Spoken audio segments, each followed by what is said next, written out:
দূর থেকে শুধু মানুষ সুন্দর, আর কাছে থেকে এবং দূর থেকে পশু পাখি সুন্দর। আমি এক্সপ্লেন করছি ভালো করে, কেমন?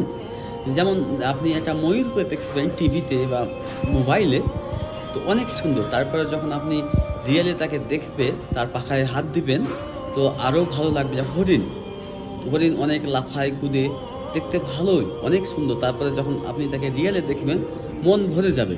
কিন্তু কোনো মানুষকে যখন আপনি দূর থেকে দেখবেন, সে অনেক সুন্দর। আবার তার সাথে যখন আপনি থাকবেন, তখন ধীরে ধীরে সেই মানুষটার আপনি আসল রূপ দেখতে পাবেন। কারণ মানব জাতি হচ্ছে বহুরূপী।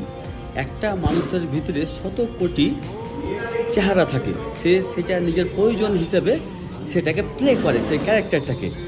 তো খুব অসম্ভব মানব জাতিকে বোঝা আর মানব জাতিকে চেনা।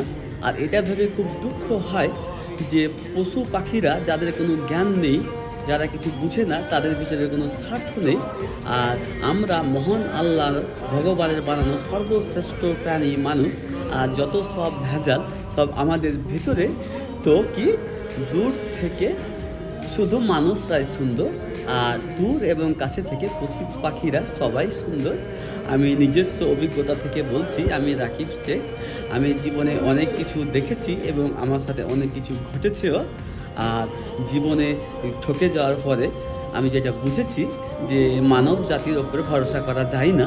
এরা কখন কোন মোড়ে কোন মুহূর্তে গিয়ে বদলে যাবে, সেটা তারাই জানে। আর আমরা মানুষ চাইলে বাঘ, ভালু, হাতিকে কাবু করতে পারি, শিকারি করে বাড়িতে রাখতে পারি, কিন্তু কোনো মানুষকে আমরা রাখতে পারি না।